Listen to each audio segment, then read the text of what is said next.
Hello everyone, this is your medical esthetician and psychological first aid provider, Len. At ang isi-share ko po sa inyo ngayon, mga kapwa ko magulang na nagpapaaral ng kanilang mga anak sa eskwelahan, ay para po ito doon sa mga naihalal bilang HRPTA sa classroom, SPTA or GPTA yata ang tawag doon sa overall na ng school, no? So, napakahalagang bagay po kasi bilang isang naihalal na alam din po ninyo kung ano yung mga rules and regulation para sa isang miyembro ng SPTA or homeroom PTA. Basta Parent-Teacher Association po yun, ano? Hindi po yun basta-basta lang kayo inihalal, ikaw ang presidente, vice president o kung ano man dun sa organizational chart, no?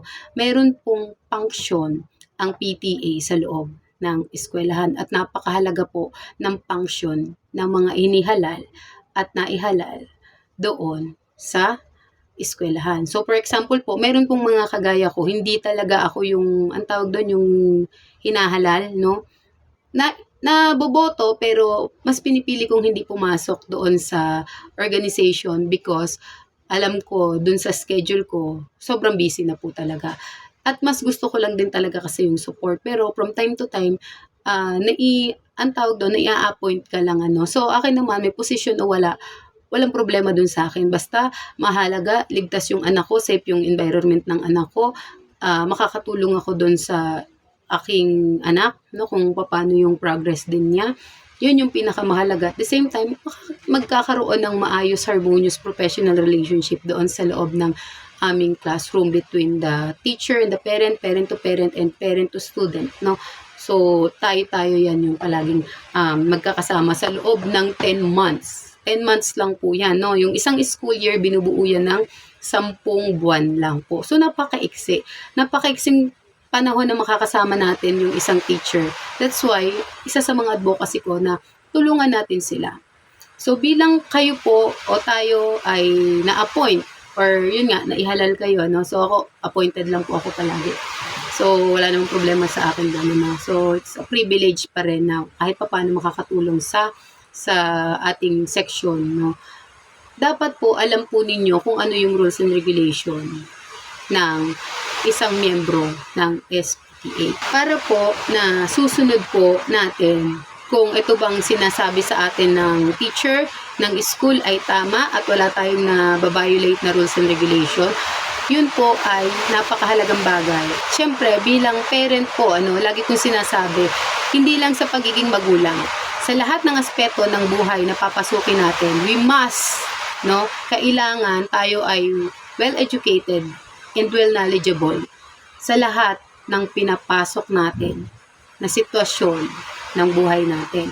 So, ang pag-uusapan po natin ngayon, mga kapwa ko magulang, ay ang DepEd Order number 13 Series of 2022, which is the Omnibus Guidelines on the Regulation of Operation of Parent-Teachers Association. So, meron pong guidelines na binaba ang Department of Education at the same time, may kaakibat po ito na Republic Act. Ibig sabihin po, pambansang batas. Okay? Hindi lang po yan basta nilabas ni Department of Education. Lahat po ng rules and regulation ni Department of Education is nakabase po sa saligang batas ng Pilipinas. Bakit? Because dito po sa eskwelahan ay meron pong budget na binababa ang government para masigurado po na wala pong magiging mga anomalya. Lalong-lalo na po sa SPTA dahil ang SPTA lang po ang binibigyan ng Department of Education ng karapatan para at least kahit papano ay magkaroon ng collection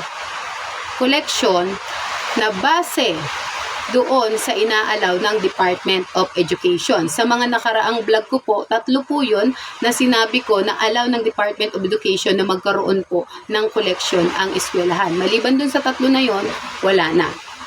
Napakalinaw po ng mga nauna kong vlog. So, sa mga naihalal bilang homeroom PTA at saka yung SPTA, no, yung pangkalahatan na maging maingat po kayo doon sa mga ginagawa o pinagagawa sa inyo sa loob ng eskwelahan. You have to be well knowledgeable and educated when it comes to bylaws or yung tinatawag natin na internal rules and regulation. Hindi po yan basta, okay, hinalal nyo kami, nagkaroon ng OT taking, manunumpa tayo. Yun bang pinanumpaan ninyo, nabasa nyo ba yon? Yung bang pinanumpaan ninyo, Sigurado kayo na alam ninyo sa sarili nyo at kung ano yung mga nilalaman nun.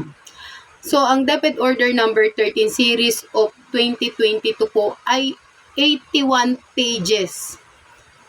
Nabasa nyo ba yung 81 pages na yon? Kasi kung nanumpa kayo at ni isa doon, kahit yung introduction ay hindi ninyo nabasa, ligwak kayo. Susunod lang kayo ng susunod.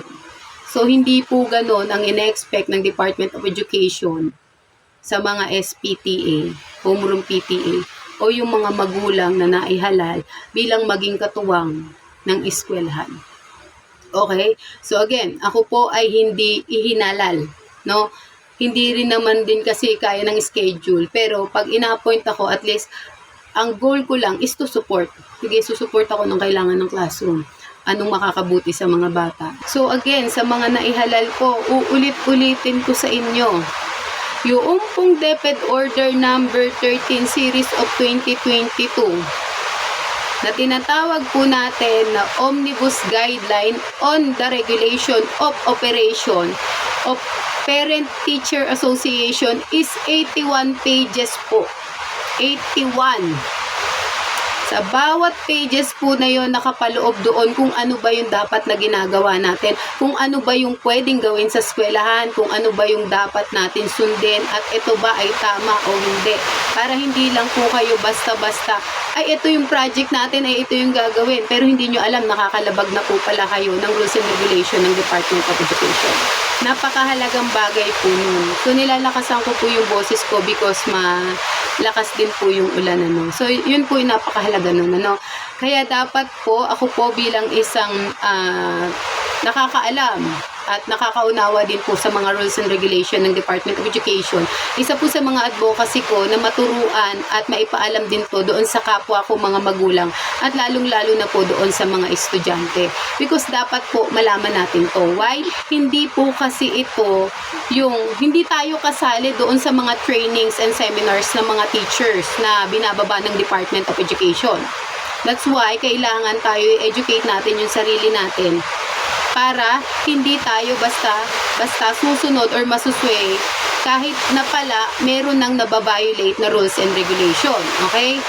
Lagi nyo pong tatandaan.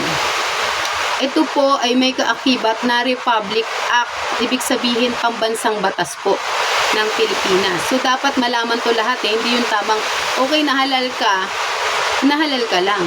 Yes, hindi tayo nire-required ng eskwelahan, pero marami din po kasi at saludo ako doon sa mga tao talaga na PTA officer na talaga naman pong bukal sa puso nila ang pagtulong at wala silang ibang ine-expect na anything in return doon sa school because we want na makatulong sa eskwelahan.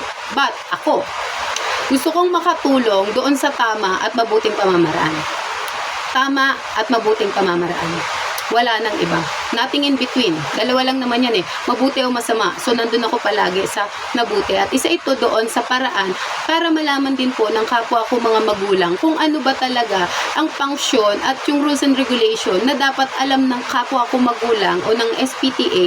Ay, ganito pala. Naku, bawal pala yun. Naku, hindi pala yun pwede. Diba? Kasi dapat po talaga natin itong nalalaman. Hindi na natin kailangan i-request kay DepEd, "Hoy, DepEd, isali nyo naman kami sa mga trainings ninyo." Because the trainings and seminar is provided for those employees and official of the Department of Education. Okay? So, doon naman po sa mga nagsasabi na masyadong wag nang panghimasukan yung mga ganyang bagay. Kasi hindi naman nga tayo kasali doon. Sasabihin ko na po, ito pong guidelines na to is public document ito. Kahit po sa mga cellphone ninyo, kaya nyo po itong pag-aralan. Makikita po ito doon sa internet. I-research nyo lang po yung mga DepEd order. Makikita nyo na po yan. You can download it, no, para mabasa ninyo through cellphone kahit walang data or kahit walang internet. No, yun po siya. So, hindi po pwede na hindi natin pakikialaman because tayong mga magulang is also a customer of the school. Paano nangyari yun? The establishment is the school itself, okay? Yung mga staff, yung mga principal, yung mga teachers and the non-teaching. Ang customer po ay ang magulang at ang estudyante. Kapag po when it comes to education or school matter, lagi ko pong sinasabi sa inyo, tatlo po yan. the student, the parent, and the teacher. Okay? Lagi ko po yan sinasabi sa inyo, lagi ko po yan pinapaalala sa inyo. Ang internal rules and regulation o yung tinatawag po natin na IRR ng Department of Education, hindi po yan nilagay para pahirapan ng mga teachers o yung kanilang mga empleyado.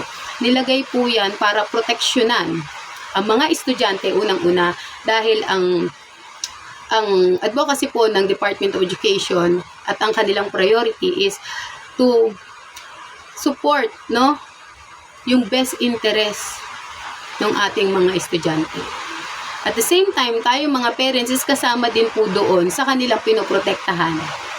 At syempre, yung ating pong mga teacher, mga good teachers po natin. So, ngayong September 5 to October 5, yan po yung National Teachers Month, no? So, Teachers Month po yan. And typically, sineselebrate yan by October 5, no? Yung mga tribute sa mga earthlings, sa mga teachers natin, sa mga good teachers natin. At doon po sa mga nagsasabi na kapag hindi na pang DepEd, wag nang pakialaman, ano? May mga bagay na hindi dapat pakialaman ng mga magulang at hindi na dapat alamin ng mga magulang, pero mas maraming bagay ang Department of Education na gusto nila na malaman din ng mga magulang. At dapat alam ng mga magulang para alam nila kung yung sinasabi, pinagagawa or ginagawa sa loob ng eskwelahan ng kung sino man ang DepEd personnel na nagpagawa nun or nag-utos nun or nag-implement nun, even the implementation ay tama at naayon sa rules and regulation ng Department of Education. So ako, nalaman ko to, yun nga po, na bago pa ako nagpaaral, ang company namin, ang isa dun sa mga company na napuntahan ko is client si Department of Education. That's why, syempre, during the time na nandun ako, nakilala ko yung mga SDA, mga principals, mga teachers, no? Nakabuild tayo ng magandang relationship. And from time to time, syempre, nagkakaroon ng kwento-kwentuhan, ano? And then, napupunta kami sa mga DepEd order, rules and regulation and implementation because even our company, dapat sumunod doon sa rules and regulation base doon sa orientation ng aming or nature ng trabaho namin. Ibig sabihin, even kami doon sa company, no, ako mismo, kailangan kong sumunod doon sa rules and regulation na nakakasakop para makapag-transaction kami sa Department of Education. So, marami akong mga naging kaibigan, maraming mga tumuring sa akin na anak-anakan, ano. Tapos nalaman nila na meron akong anak in the near future pag-aaralin ko. So, paunti-unti, ganito gagawin mo ha. Ganito, ganyan-ganyan. Dapat ganito para hindi naman magulo, hindi ganito, hindi ganyan. So, hindi ako kumikibo, pero lahat ng sinasabi nila is tinipressure ko because kung tinuturing nila ako na anak-anakan, pamangkin o kaibigan, ako naman, binabalik ko din yun sa kanila na tinitreasure ko lahat. Noong mga unang panahon, sinasabi nila yun, hindi ko ganun na-realize because ang katuwiran ko naman is parang typical lang. Send ko yung anak ko sa school, pabaon, ayusan, wag magmukhang basura or anything, ganyan-ganyan. Pero nung nandun na ako sa part na nakikita ko na yung mga bagay-bagay, ayun, alam nyo yon yung, kung nakikita nyo lang, mayroong ting, ganyan na, ay, mali ito, hindi ito tama, ganyan. So, nakikita ko talaga. Kaya, sabi ko nga, ang daming parent na hindi ito alam. So, sabi ko, dapat alam nila kasi marami na ring mga tanong. You have to educate yourself as a parent. Hindi ka lang basta nagpapapasok. You have to be educated and well knowledgeable, especially kung ikaw ay nabigyan ng privilege. Again, privilege na maging SPTA or homeroom PTA na kinikilala ng eskwelahan, ano, na makakatulong sa school. Of course, ako, dahil hindi ko naman gusto na maging SPTA or kung ano man, again, appointed nga lang po ako, I'm not afraid na, uy, tatanggalin ka. Kasi yun yung kadalasan na kinatatakutan ng mga magulang, ano, ay baka tanggalin ako sa SPTA, nakakahiya. No. Okay lang natanggalin ka kung ang tinayuan mo ay tama. Pero paano tatayo ang mga SPTA? Kung yung 81 pages ng DepEd Order number 13 series of 2022 ay hindi ninyo alam. So, mahaba po yun. And more on internal. Ibig sabihin po, yun po ay sila na doon sa loob ang nag-uusap. Okay? Pero, yung isi-share ko po sa inyo is yung mga basic knowledge na dapat alam natin. Do alam ko na ninyo, no? Alam ninyo na mga nahalal at sa mga mahahalal pa sa susunod na taon. I hope i-accept ninyo to bilang isang idea na oo nga no, pag-aralan ko nga. Sige nga, i-download ko nga si DepEd Order number 13 series of 2022. It's a public document. Makikita po ninyo yan sa internet. No? Sige nga, pag-aralan ko nga, baka mamaya suggest ako ng suggest dun sa meeting, bawal pala. Diba? Mamaya sunod ako ng sunod dun sa oo ko ng oo. Yung pala, bawal pala dito sa ganitong DepEd Order. Kailangan po tayo bilang mga magulang, meron tayong sariling boses. At bilang isang individual, kailangan mong gamitin yung sarili mong boses sa tama at sa mabuting paraan. So, okay? Ang haba ng introduction ng Inday nyo. So, ganito po. Ito lang yung introduction natin. And ipapakita ko po sa inyo yung mga mismong document at para maintindihan din po ninyo, no? Kasi ito po ay talagang mahaba. Imagine ninyo, 81 pages yan, no? Pero itake lang natin doon sa kapwa natin mga magulang, yung mga basic na dapat malaman nila para bago kayo manumpa-numpa, mag-out-out ng kung anik-anik dyan sa school. Alam naman po ninyo. So, hi guys. So, ito na po yung ating document, no? So, 3/81. So, pahapyawan lang po natin para makita po ninyo. Pero syempre, kapag yan naman po ay inyong dinownload, kaya nyo na itong basahin at lahat naman po ito ay self-explanatory. So, ito po yung ating DepEd Order number 13 series of 2022. So, nakalagay po dyan March 2022. Kaya po yung series kung kailan po ginawa or inamend yung isang rules and regulation or DepEd Order, DepEd Memo. Okay? Acronyms or mga terminology po, yan po yung ginagamit natin. So, typically, ang mababanggit po dito na kailangan pong tandaan ninyo, ito pong BSC, Voluntary School Contribution, yung SIP po is School Implement Plan, no? Improvement Plan, I'm sorry. Ayan, yan po yung mga mababanggit natin mamaya at saka School Government Council. Yan po, SEP, Special Education Fund. So, actually po, ito pong 81 pages na to, almost a manual po talaga to, no? Pero syempre, hindi na mag-a-access si Department of Education ng pera para lang magpa-print ng sandamukal na ganyan para sa SPTA. Not unless the SPTA is willing para i-provide to para dun sa mga nasasakupan nila. So, okay. Para madali tayo, sabihin ko na lang, Article 1, General Provision, and then meron pong 5 section. Sa bawat section, pinapaliwanag po kung ano yung mga dapat ninyong malaman. Okay? Focus nga po tayo doon sa dapat na malaman ng ordinaryong magulang, SPTA and HRPTA. No? Article 6, dito po tayo magpo-focus. Okay?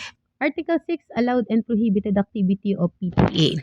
A PTA, whether official, recognized or not, is allowed to conduct activities that will directly support the learners, teaching and non-teaching personnel, the school, other parents, guardian, and community, as enumerated under this section. All PTA activity within the school premises or with involve the school, its personnel or learner shall be with prior consultation and approval of the school head. The activity that may be conducted by PTA shall be based on the following. So, para po sa kaalaman ng lahat po ng gagawin ay kailangan sa loob ng eskwelahan or may kaugnayan sa teaching ng teaching and learners po, kailangan po yan ay may approval ng ating school head, principal, administrator, because sa private school administrator po ang tawag nila. No? So, sample po. May mga pagkakataon po na yung iba, nagkakaroon po yan ng inggitan kasi sa SPTA po marami po talagang mga bida-bida at yun nga po, sorry for the word, no? Yung iba talaga, sip-sip. Gusto nila makapasok ng PTA para lang po magkaroon ng power and authority but they don't want accountability and responsibility. Na sabi ko na din po yan doon sa aking mga vlog when it comes to leadership. So okay, bakit si ganito hindi naman niya kinausap si principal ba't nag-approve yung proposal niya? May mga ganun ho talaga, no? Real talk tayo dito, ha? May pagkakataon po na ganito. Si parent sasabihin kay HRPTA, meron po kaming idea, meron po kaming proposal para po sa isang activity sa school. Sasabihin ni HRPTA kay teacher, si teacher iaakit yan kay ang tawag dito sa teacher na nila? Kay chairman ng grade nila, no, ng grade level nila. Si chairman kakausapin si principal, pag maganda approve kay principal, go. Ganun po yun. So, wag sasamayin loob ninyo doon sa mga tao na bakit na-approve yung niya, hindi naman niya kinausap si principal. Hindi naman lahat po talaga ay kailangan dumiretso sa principal. Wala naman sinabi si DepEd na ganun.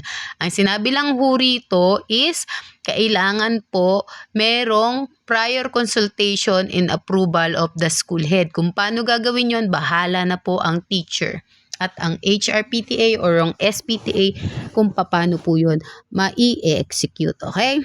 So, malinaw na malinaw po yung sinabi ko, ha? And then, 24.1, support to learners. Purchase or donation of the following items. Point 1, supplementary learning resources, textbook, reference book, science laboratory equipment, or related materials of the classroom or school library.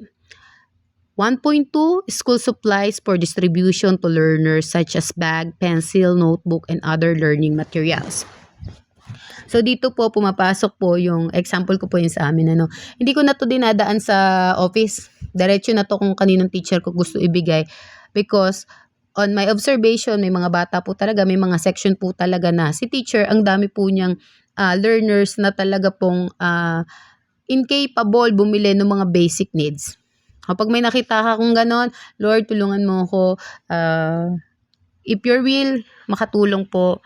And then, binibigay ng Panginoon, idediretso natin doon. Yun po siya, no? Ito naman po sa 1.3, ICT-based intervention support to the teaching learning process using instructional technologies such as electronic reader, desktop, computer, laptop, tablets, hardware and software, internet connectivity, television set, radio, printers, and multimedia material. So, dito ang naalala ko talaga dito is my brother, no? So, okay lang kahit malaman ni kuya. Ako naman ang nagdaldal, no? Yung brother ko po kasi, no? At talaga pong nagdo-donate din po siya. Hindi namin pinagmamalaki, no? Talaga pong pinagpapasalamat ko lang din na yung Panginoong Diyos, binigyan kami ng magulang na talaga pong pinugbog kami sa pangaral. Lagi ko din po sinasabi yan na in-inspire po kami na kapag kayo naman mga anak ang meron, tumulong kayo. Tumulong kayo sa mga teacher na tumulong sa inyo, sa mga taong tumulong sa inyo, sa mga kabataan na hindi kayang magbalik. No? We are not expecting anything in return. That's why nire-return namin yung glory, yung praises, yung honor para sa Panginoong Jesus at sa Kanya lamang po. Okay? And then, 1.4, other necessities for the use of learners such as hygiene kit, footwear, and nutritional supplements. So, example din po dito, because ako nga po ay nagawa ng mga sabon ng Brigada Eskwela, cleaning materials lang, no? At saka ngayong school year. Actually, mula pa noon, yung talagang cleaning materials yung sinusupport ko at saka school supply, no? Yun ay for the glory of the Lord, no? Wala na pong iba. And, 24.1.2,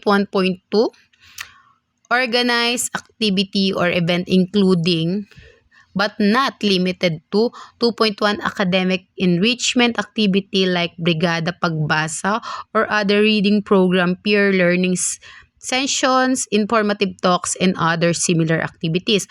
So, I don't know if you're familiar with the Brigada Pagbasa, but now, ang alam ko ito ay aral. Aral program to ng Department of Education, which is tinutulungan nila at nag-create sila ng program para mabigyan ng intervention yung mga bata na nahihirapan magbasa, magsulat, at mag-calculate. No? So, when it comes to informative talks, gusto ko magpasalamat sa Panginoon kasi from I think it's 2 years ago or 1 year ago, no? Nakita ko yung kid movement, which is kasama po ako doon sa nag-support sa kid movement dati. Hindi po sa school, naging familiar ako sa kanila because nakasama nga po ako doon, na andun sila sa school. So, ito pong kid movement na to, ang ibig sabihin po nito ay kabataan iwas droga. Nagbibigay sila ng informative talks kung paano po makakaiwas sa mga kabataan sa droga. Pero higit po sa lahat, ang pinakamaganda po dito, sinasabi ng kid movement kung paano mabubuhay, maayos ang buhay ng mga kabataan sa pamamagitan ng paglapit sa Panginoong Hesukristo. That's why natutuwa ako doon at binigyan din po ng Panginoon ng pagkakataon yung school namin na makapag-reach out doon po sa mga bata. So sa school po namin ito nangyari, I think 2 years or 1 year ago, I just forgot, but natatandaan ko talaga, sabi ko, mga taga-kid to Yan, nasa yun po yun. And 2.2, learner support activity like outreach program and advocacy campaign in radio, TVs, and print media. 2.3, organize seminar, webinars, and capacity building activity to engage and empower the parents, guardian to pursue lifelong learning goals for themselves and their learners, and to support teachers in their continuing professional development. Ito yung mga ating CPD, no? Mga professional, yung mga CPD natin. Nakailang points na kayo? Ang dami na yan, credited ng PRC. Chumika. So yun nga po, no? Halimbawa po, itong mga ganitong klase ng vlog, no? Ito po ay ini-encourage ko yung mga magulang na pag-aralan ang mga DepEd orders and memo para maging aware sila kung ano ang tama at mali na nangyayari sa eskwelahan, at maitama po yun kung saan makakatulong tayo para makabuo ng maganda at maayos na sistema para sa future ng ating mga eskwelahan. Pwede din po yung mga radio and TV and prints media, no? I suggest na i-follow po ninyo ang FB page ng mismong Department of Education, because ako ay talaga naman pong natutuwa dahil ang dami po nilang proyekto.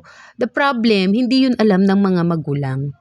Okay? So, ako ang ginagawa ko, sinishare ko yun through Messenger doon sa mga magulang na alam ko din po na kailangan yun matutuhan. Bukod po dito sa mga vlog ko, because my Facebook is for business and my personal blog. 24.1.3, partnership with Supreme Pupil Student Government and their program, project, and activity consistent in existing law of Department of Education rules and regulation on the matter. Ibig sabihin po, yung mga SSG po natin, alam ko ngayon elementary may SSG na din, So, meron akong mga kakilalang bata talaga, nung nakaraang taon tumatakbo sila ng ganyan, tapos lumapit siya, sabi niya, ate, tita, dalawa kasi, tita, hindi ko naman yun kamag-anak, tita tawag sa akin, wala akong magagawa, diba? Sabi, pwede po ba kaming humingi ng pamerienda, kasi po akyat po kami doon, tapos nakakapagod po, isa-isahin po namin yung room. So, ang akin naman, sige, suportahan natin sila, because yun yung pangarap nila, future leader natin yan, mga yan. Kaya, even ang SSG po ay sumusunod sila sa rules and regulation ibinaba ng Department of Education sa pamamagitan po ng paggabay ng kanilang mga teachers or nung kanila pong mga mentors. Malinaw po yan, ha? So, 24.2, support to school improvement. Dito na po tayo papasok na marami tayong nakikita mga officer na talaga naman pong minsan nagkakabenggahan sila, which is nakakahiya. Huwag kayong ganun. Nakikita kayo ng ibang mga magulang at ng ibang mga estudyante. Sige, start na tayo. Participate in the annual conduct of Brigada Eskwela. So, medyo guilty ako dito, guys, because etong school year 2025-2026, hindi talaga ako sa school tumulong. Kasi nga, late na din nakapasok yung anak ko. Pero, tumulong kami sa ibang school. So, dito nabigyan ako dito ng ilang certificate, no? Pati yung organization namin, merong certificate po dito na natanggap. And, participate in the preparation of the SIP and, in the review of school-based management. So, may mga pagkakataon po talaga na yung mga teacher talaga pong hinihingi yung tulong and assistance po ng mga SPTA. So, kung kaya naman po, sumuporta tayo sa kanila. Okay, 2.3, construct a building and structure and undertake any permanent renovation or improvement on building structure or fixture within school for teaching and learning. Example ko po dito, yun nga pong sa Brigada Eskwela, included po kami dito ng anti-crime group, no? So, ang ginagawa po namin sa mga eskwelahan is inaayos po namin yung mga bagay na pwedeng maayos. So, meron po kaming head of operation, si Engineer Mario po, no, na electrical po ang kadalasan talagang problema ng mga classroom. So, itong classroom nila, Ellie, nun, napapuntahan ko na din yan, pero ang gumawa na lang yata talaga is sila teacher, yung umaga't hapon na mga teacher dyan. So, doon sa mga school na pinupuntahan namin, talaga pong electrical wiring. Usually, yan ang problema ng mga classroom. So, yun yung mga sinusupport po namin. 2.4, purchase and or donate item for school improvement and maintenance, including but not limited to furniture and fixture equipment and appliances for classroom and the school, sport and recreational equipment for school sport learners play area, and the like. Water sanitation and hygiene facilities in school and school safety components such as a gate, barrier walls, and school ground improvement. So kung ano yung pwedeng maitulong, pwedeng maayos, why not?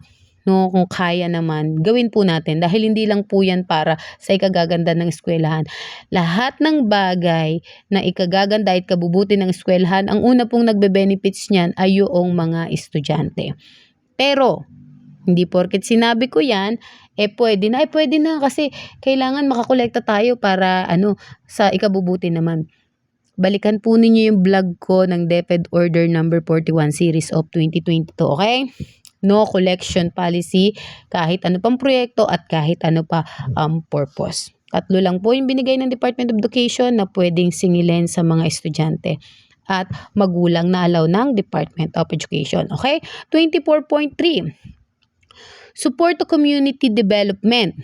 3.1, organize activity or event that will promote community engagement such as cleanup drive, tree planting, urban farming, and similar activities. So, self-explanatory po.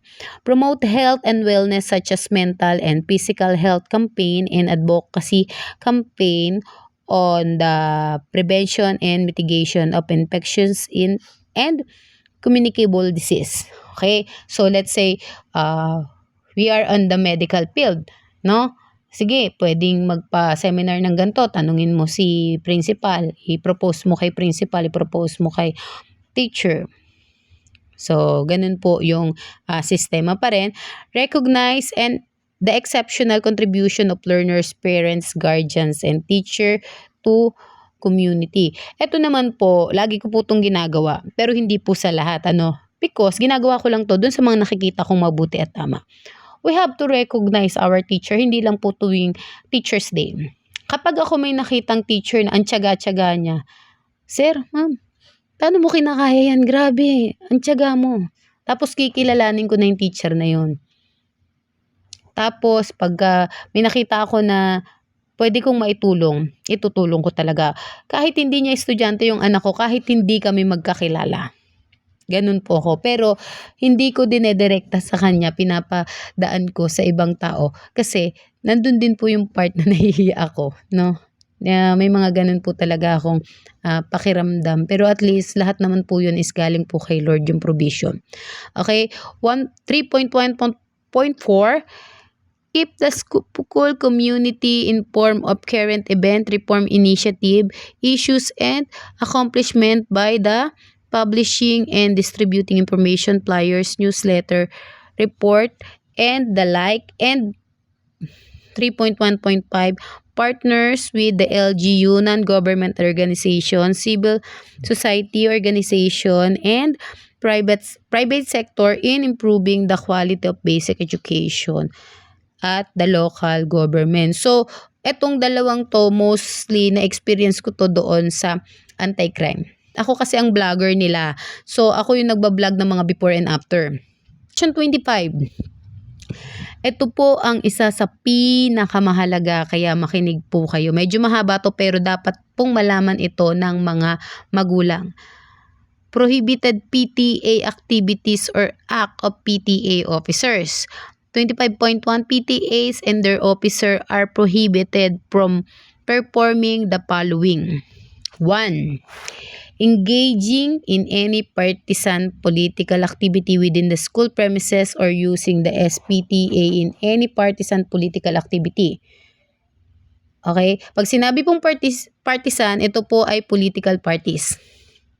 Kaya nga po siya partisan. Number 2, operating a canteen, school supply store, or being a concessionaire thereof inside the school or nearby premises, or offering this service to the school as its client, either directly or indirectly. Ibig po sabihin, bawal po na tayo ay nasa SPTA at gagamitin natin yung ating posisyon para maging kliyente ang eskwelahan sa kahit na ano pang aspeto. Naging supplier ka ng ano dyan, ng may mga binibenta sa inyo anak, yung mga pagkain ninyo? Siomai, at saka ano pa ba yun anak? Burger, o kung ano pa man. Ano yung favorite mong kinakain anak? Kinakausap ko kasi anak ko, no? Yung corn dog, o yan. O kaya ay mag-alok ng kung anig-anig, ha? So dapat ano na kayo, aware na kayo dyan. Okay?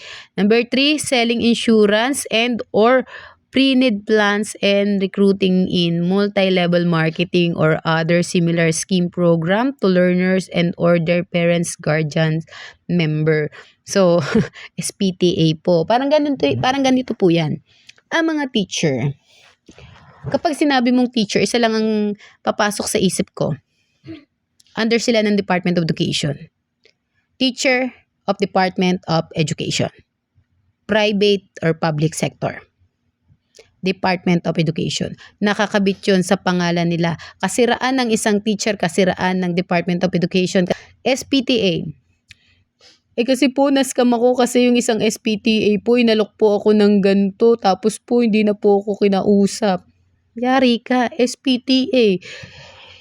In-identify ka as SPTA, HRPTA, dala-dala po natin yung pangalan ng SPTA. So, mabastos mo man yung isang magulang dyan, mabastos mo man ang isang teacher dyan, magawan mo man ng hindi tama o mabuti ang isang individual sa loob o labas ng eskwelahan, maa-identify ka. Di ba SPTA yan? Dawit po yung pangalan ng Parent-Teacher Association because kilala ka bilang miyembro po noon, no? So, nakikita po ninyo, no? So, I hope naiintindihan po ninyo. Kaya, mag-iingat po at wag nang mag-alok-alok, lalo na po pagdating dyan sa mga utang-utang na yan at mahirap din po, no? So, 1.4, receiving any form of salaries, honoraria, emolument, or other forms of compensation from the funds of the PTA, especially for PTA officers, BOD, and EXCOM member and other committee member. So, Board of Director po, yaang BOD na yan. Huwag ninyong pag-interesan yung pondo ng PTA. Para sabihin, magpamerienda naman kayo, kuha lang kayo dyan ng 1.5. Hindi. Because ino-audit po ang pera ng SPTA. So again, nasa budget po ako kaya mahigpit po ako dyan. Kaya rin ayaw kong pumasok sa mga ganyan. Kasi pag pumasok ako sa mga ganyan at nakakita ako ng mali, bingo! Yon. Kaya iniiwasan ko rin ho talaga. Okay na, i-appoint ako, okay? Tanggalin o hindi, okay lang, at least tumayo ako sa tama, okay? So, yes, dito sa SPTA, we are all volunteers. So, we don't have to expect anything in return in school. Lalo na po kung ang pag-uusapan is compensation. Okay, wala po tayong sweldo dito. Kung meron man pong magbigay ng voluntary, pakain, salamat sa Panginoon, salamat kung sino ka man na willing magpakain, God bless you.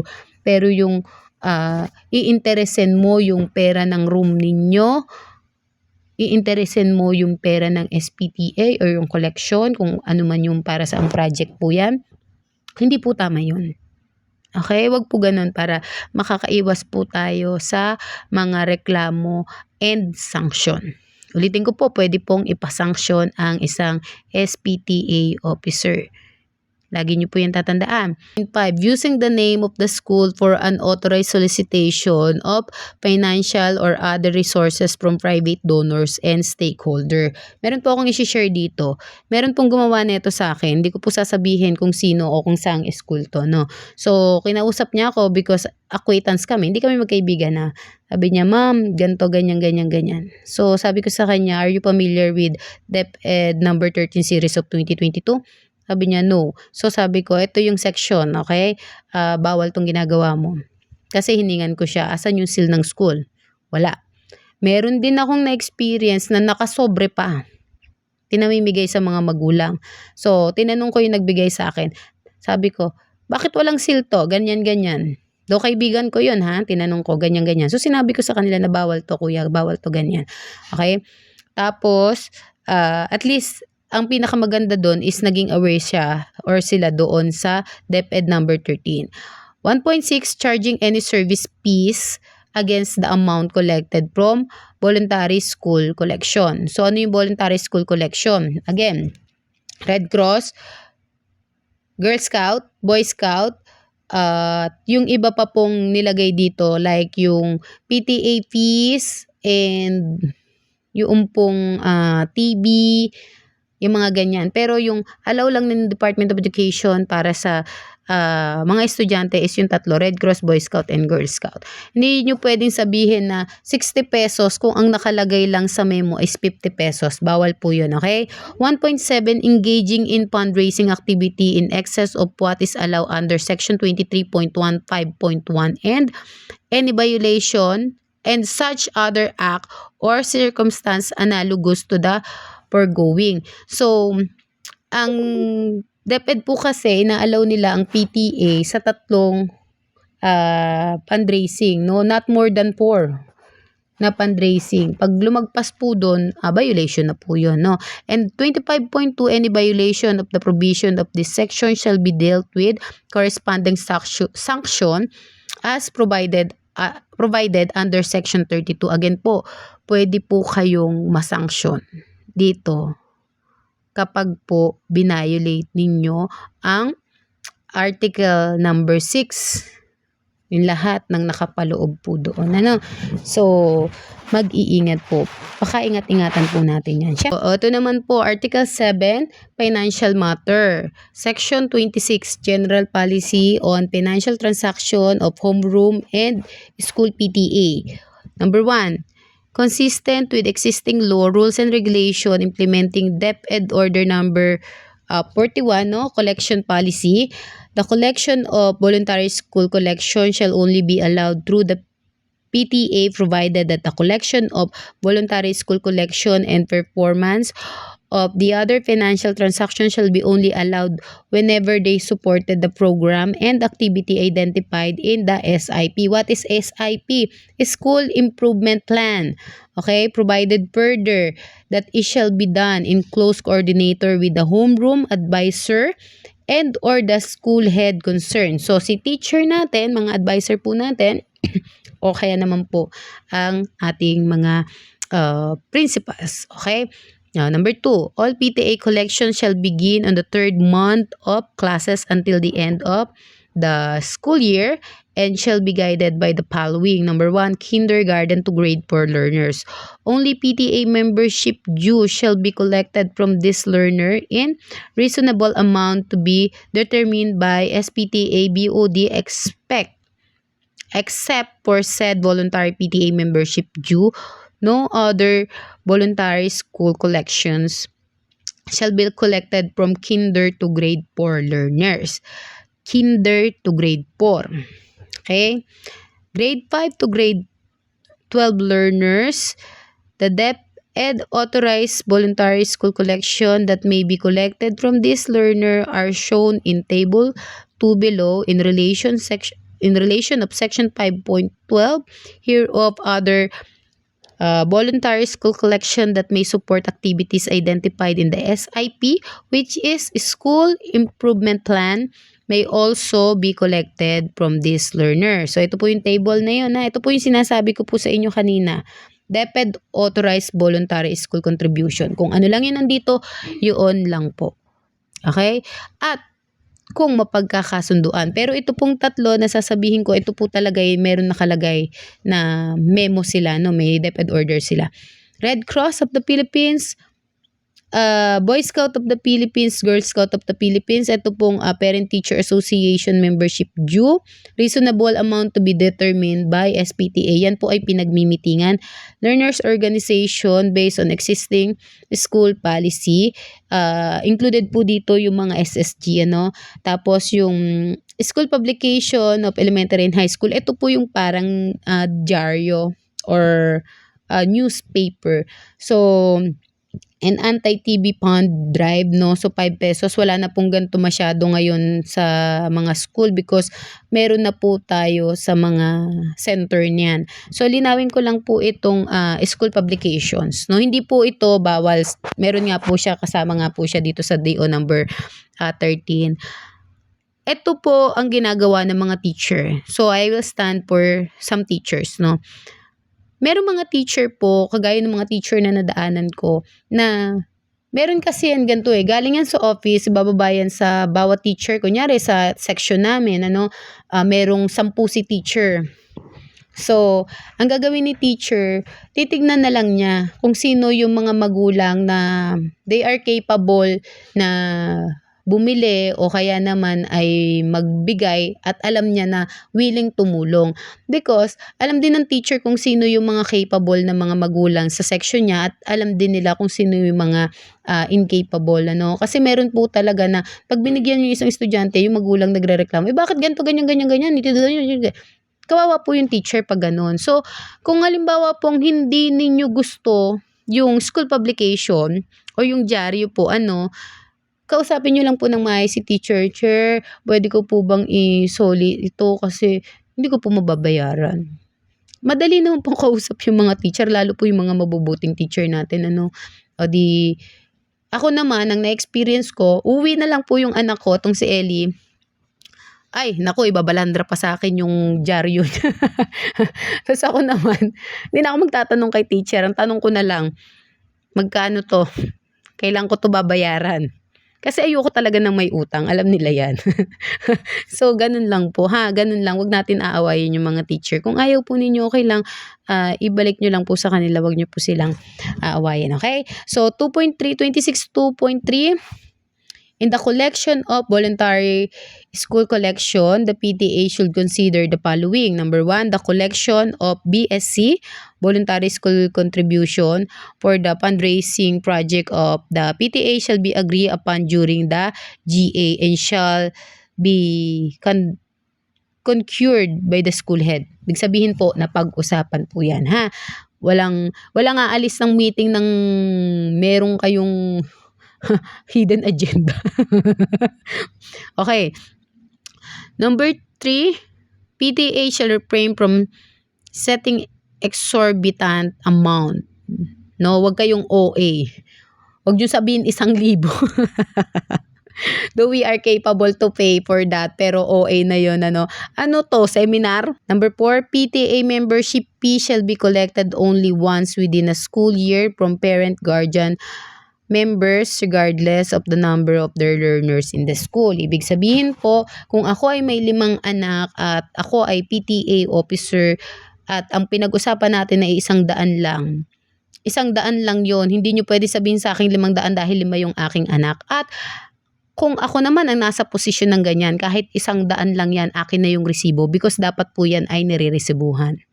Okay? Wag na kayong makikipagtalo sa mga kagaya ko na nasa budget ang orientation, para hindi tayo magulo. Nagbablog lang ako rito para alam nyo. Okay. Ayun yun. Kailangan nire-resibuhan yan. Kasi ang PTA po is registered po siya sa SEC o yung Security Exchange Commission. So, yun po 3.5. Okay, 3.5, voluntary school collection shall be collected by the PTA treasurer and or the duly authorized representative as approved by the SPTA BOD, who shall issue pre-number receipt for every collection made. The total amount collected each day will be deposited to the PTA bank account consistent with Section 27.3 hereof. The total amount of deposit must tally with the total amount reflected in the pre-number receipt. So, ito naman po, isa ito sa kinonfide sa akin ng isang kilala kong SPTA officer. Hindi sila pinaggawa ng PTA bank account at hindi sila ang humahawak ng pera. So, bakit may posibleng nangyari na ganun? First of all, pwedeng wala silang pondo. Okay? Kasi nagbabago yan taon-taon, di ba? So, wala pang pondo, mauubos yung pondo, no?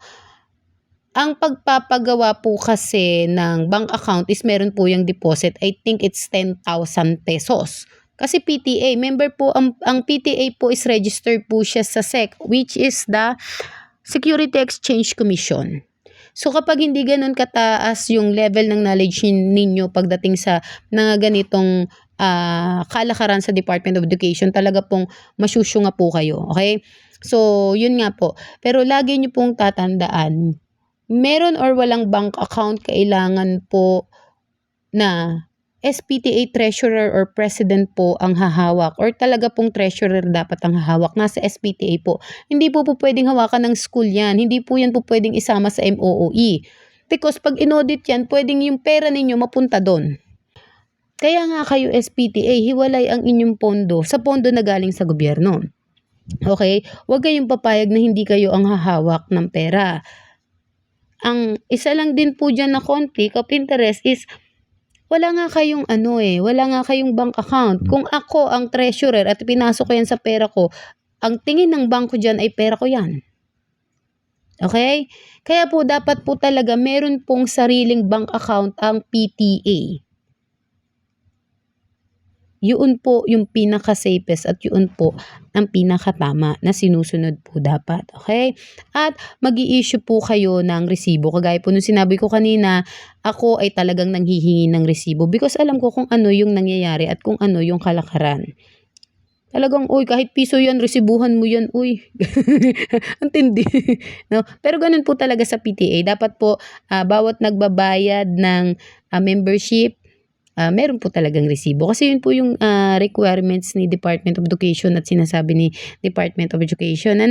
So, 3.6, no other school personnel except those allowed under Section 26, 2.3.5, 26, 2.3.7, 29.1, and other relevant section hereof shall collect fees from learners or shall they safekeeper and disburse such funds. So, ito nga po, no, yung mga inalaw ng SPTA and board member na hahawak ng pera, yun lang po yung pwedeng humawak at mag-disburse or maglabas po ng pera. Kaya nga po sa isang opisina, meron pong disbursement, diba? O sino yung disbursement officer? Okay po, para hindi po kayo nagkakagulo-gulo. Okay? 3.7, learners' organization may authorize the PTA to collect their voluntary school contribution for the organization, program, project, activities. The amount collected by PTA shall be remitted immediately to the treasurer of the learners' organization concerned or to the authorized representative of the school on the day it was collected. No service fee shall be charged against any learners' organization by the PTA. So, pwedeng i-assist ng PTA ang SSG, no? O SSG kasi to para sa akin O yung Student Learners Organization. Or kung hindi naman, meron kasi po talaga mga teacher na ayaw naghahawak ng pera. Because itong mga bata na to, kaya kailangan nila ng assistance because they are minor. Hindi pa ganun develop yung kanilang mga cognitive na function ng kanilang mga brain. Hindi pa nila kayang magdesisyon ng tama at mabuti. Kaya kailangan natin talaga sila na gagabayan. That's why pwede pong i-assist ng SPTA ang mga kabataan po natin. And 3.8, in no case shall the non-payment of voluntary school contribution be made as basic of non-admission, non-promotion, or non-issuance of a report card, certificate of good moral character, and or school clearance, or denial of any benefits to a student by the school concerned. So, hindi po porket hindi nagbigay, hindi nakabayad, hindi nyo na po ibibigay ang card o kung ano pa man yung benepisyo na dapat na ibinibigay doon sa bata. Bawal po yun, ha? Huwag nyo po yung gagawin. Kasi pag kayo po nareklamo, naku po, good luck sa inyo. Okay? 26.3, the rule provided under this section, including the amount that may collected voluntarily, shall be subject to changes and adjustment by subsequent DepEd issuance on the matter. That's why, sasabihin ko na po sa inyo, kaya po tayo merong reiteration. Okay? Ibig sabihin, yung sinabi ko po kanina, ang sabi ni DepEd is 50 pesos, pero pwede po yun magbago. Okay? Kung 50 pesos lang ang nasa memorandum ngayong taon na to, 50 pesos lang ang sisingilin ninyo. Pero pag sinabi ni DepEd na 60 pesos na, pero nung event na hindi pa lumalabas yung bagong memorandum, 50 pesos lang. Huwag niyong gagawing 60 kasi pwede po kayong magkaroon ng complaint doon. Okay? Naman po, dadaanan lang po natin tong section 27, yung financial management and reporting. Ang sinasabi po dito, dapat po yung SPTA is meron po itong sarili nilang bank account na may passbook and checking account kung saan nakapangalan po doon sa chairperson, vice chairperson, and treasurer. No? At yun nga po, sila po ay dapat na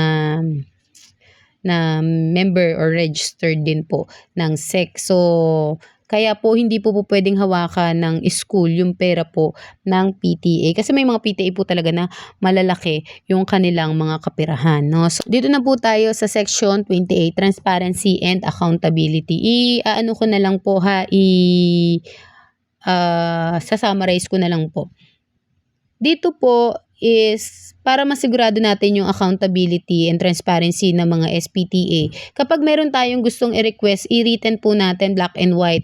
I-request na, lagay natin doon bakit natin gustong i-request. So doon sa mga PTA naman, ito yung madalas kong nakikita. Huwag mo sa akin itanong-tanong mo doon sa office kasi sila yung may ganito, ganyan. Ang dating sa inyo kasi atake. Yung tanong namin or yung tanong ng mga tao, ang dating sa inyo atake. Hindi. Lagi niyong tatandaan na meron kayong kasama sa eskwelahan na alam kung ano ang tama at mali. At yung kadalasan na nagtatanong, sila yung nakakakita ng mga mali at ng mga discrepancy.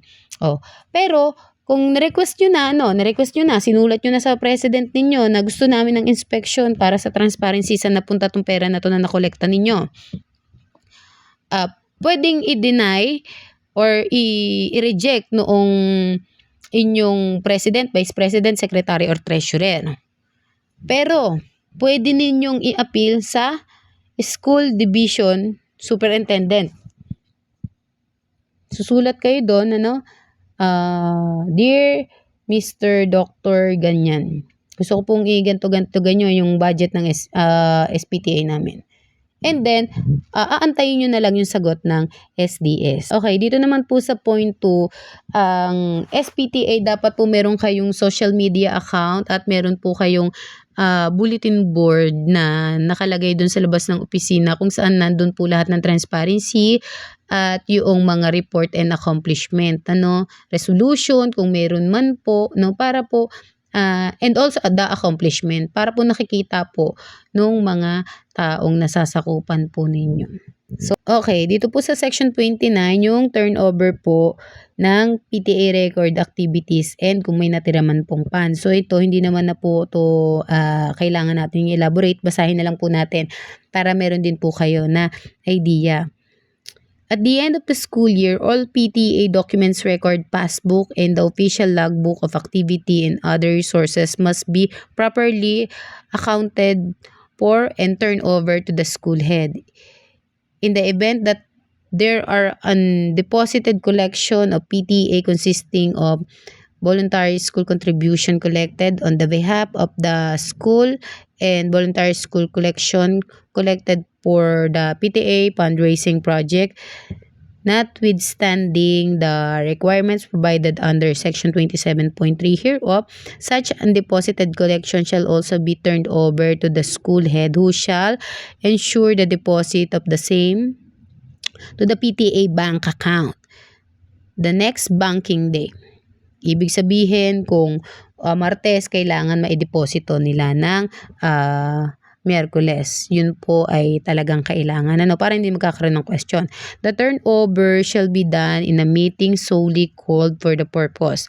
The school head shall acknowledge receipt with writing of all resources being turned over by the previous PTA, safekeep and protect them until a new set of PTA officer is elected and qualified. Number 2, if the PTA engage in an activity during the school break, Brigada Eskwela, the PTA officer must pass the resolution to be able to make use of PTA funds as reflected in the passbook and logbook and the other record. Such resources accessed by the PTA officer from the homeroom advisor and all school heads shall be returned immediately with a complete report on the activity implement, supported by all available receipt and vouchers. Okay.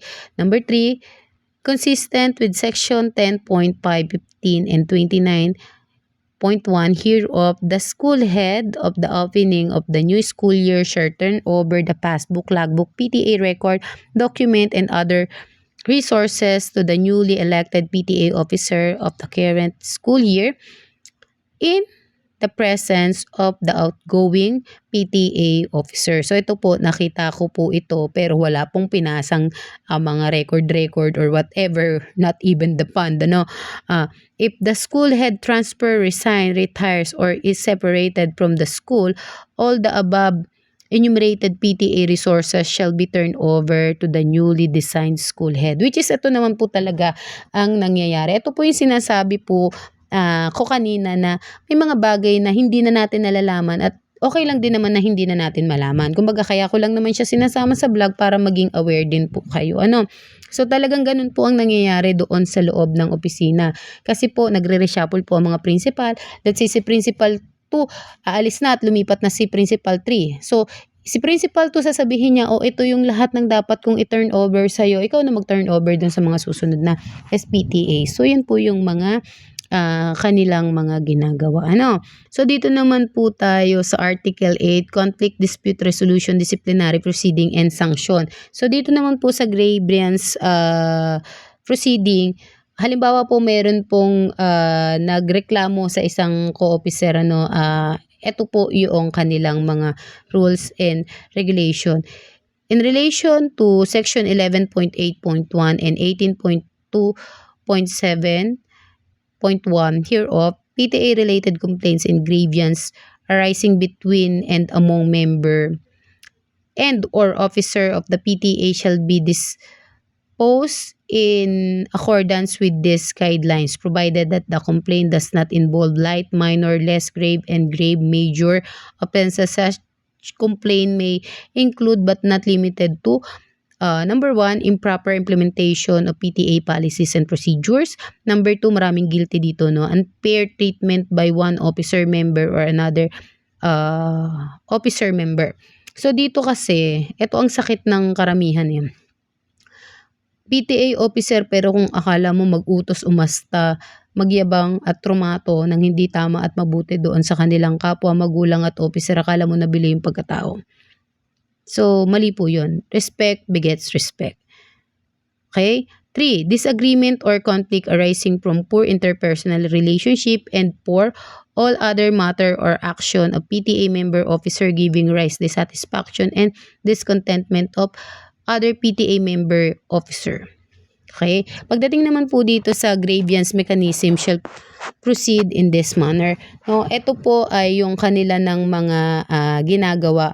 Siyempre, ipapatawag po yung inireklamo within 15 days, kailangan makasagot siya, tapos gagawa po sila ng forum kasama po yung nirereklamo at yung nagrereklamo para po naayos naman yung kanilang conflict doon sa loob. Ano? Pagdating naman po sa disciplinary proceeding, in relation to section 11.8.2 and 18.272 hereof, complaint involving light minor, less grave, and grave major offense arising between and among member and officer of the PTA shall be disposed in accordance with the section such as complaint may include but not limited to the following: light minor and less minor, simple neglect of duty and responsibilities, simple misconduct, direct or indirect requesting or receiving any gifts or benefits involving the amount of less than 5,000 pesos for he herself in connection with any PTA contract or transaction between the school PTA, FPTA, and any other party wherein PTA officer in his her official capacity has to intervene.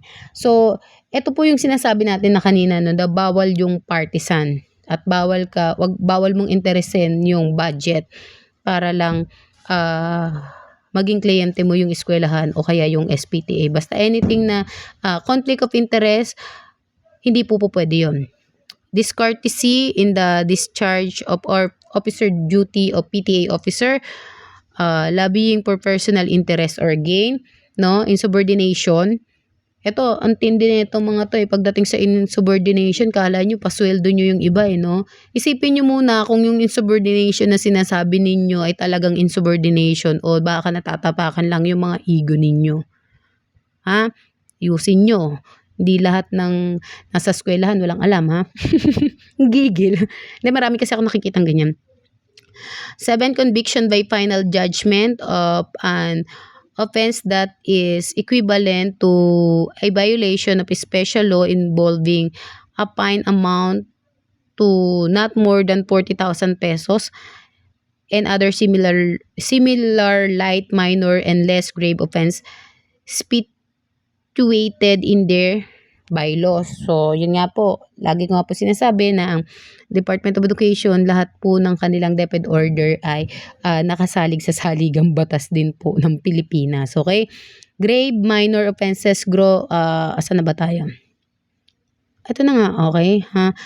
Yung grave minor, grave major offenses, gross neglect of duty and responsibility, grave misconduct, abuse or misuse the power and authority, misappropriation of PTA funds. Okay, saan nyo ginamit? Bakit hindi nyo mai-report ng tama? Bakit walang breakdown? Ganon, ha? Direct or indirect requesting or receiving any gifts or benefits involving the amount not less than 5,000 pesos for him herself in connection with any nasa na tayo? Of any school, SPTA, FPTA, and any other party wherein the PTA officer in his her official capacity has to intervene. So, and then malicious attack against the organization and its officer and member. Marami ring guilty dito, no? Na pag nakatalikod, kanya-kanyang atake na doon sa kapwa nila. So, gross and willful violation of the bylaws of rules and regulation, measure, resolution, and decision of the PTA. Falsification of public document, immoral conduct, and dishonesty. Sample neto is, kunyari, yung isang project ng isang homeroom PTA, ang presyo lang niya ay 500, tapos ginawa niyong 800 pesos. Dahil hindi naman humihingi ng resibo o kaya naman kahit humingi ng resibo, ganun yung ginawa ninyo at may nakaalam at merong nakatuklas, yari kayo, okay? Huwag ganun. Pero lang yan, kikitain natin yan, okay? 5. Successive unexcused absence in regular PTA meeting and or school PTA initiated event, project, and activities. Conviction by final judgment of any offense that is equivalent to a crime involving moral turpitude or violation of the revised penal code or special law involving a penalty of imprisonment and or the fine amount to more than 40,000 pesos and other similar grave major offense stipulated in their bylaws. Okay? In relation to Section 11.8.2 and 18.2.72 hereof, the SPTA Disciplinary Committee, FPTA Disciplinary Committee shall motu proprio or upon a complaint filed made by any parent, guardian, learner, teachers, PTA officer against any PTA member, officer, and after due notice and hearing resolve the complaint and recommended the imposition of the appropriate sanction as provided under Section 32 hereof, the dependent PTA member officer if warranted. The SPTA PDC FPTA DC may take cognizance of anonymous complaint if supported by actual and verifiable documentary testimonial, real, demonstrative, or electronic evidence. So, yan. Kunyari, nag-leak yung GC ninyo. O, yan. Yan po yung mga yan po yung kanilang mga pwedeng gawin po, no? So, sa sanction naman, ito naman po yung ipapatawag kayo at dito din po yung cancellation of official recognition as an SPTA. May nangyari na po na ganito talaga pong nakakalungkot pero kung titignan naman po natin, is tama lang din naman po. So, yun lang po ang ating vlog.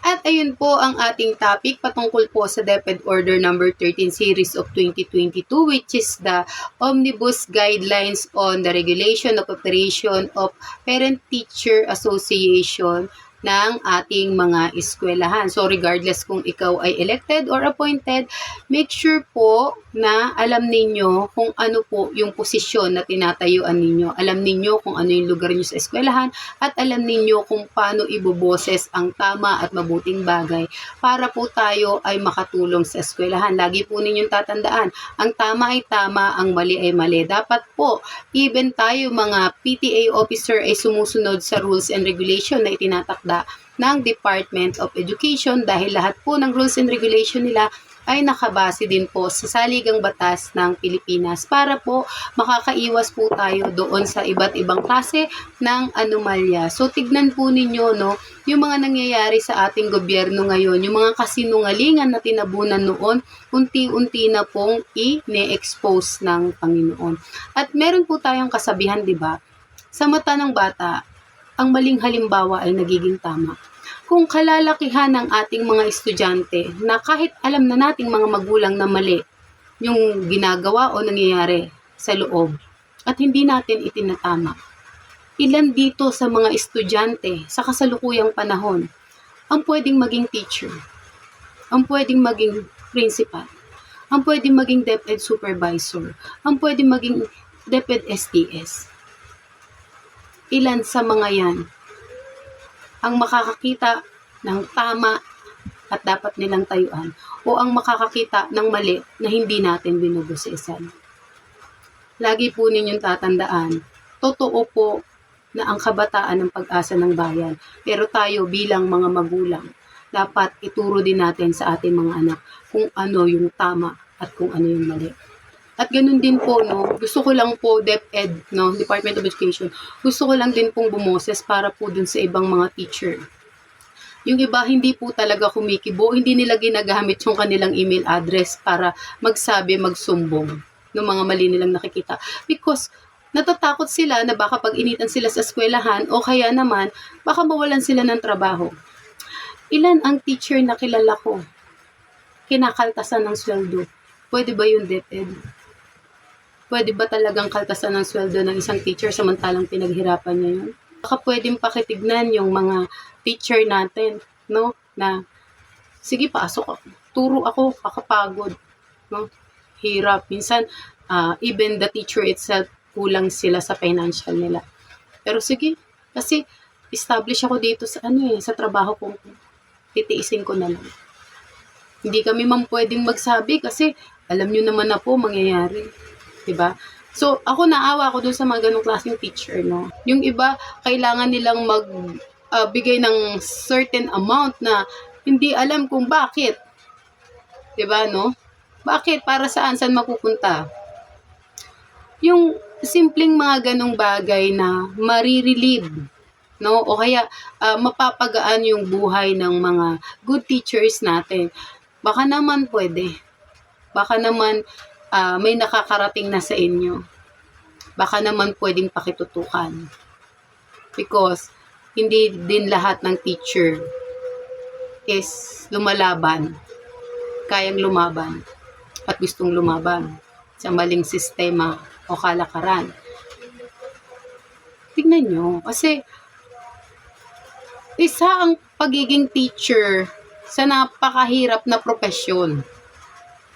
Parang katulad yan ng pagiging magulang. Ako naniniwala ako doon. Kaya mataas ang respeto ko sa mga teacher. Pero, meron akong certain standard. If this teacher is deserve my respect or not. Diba? Same with the other people naman yan. Our respect must be given.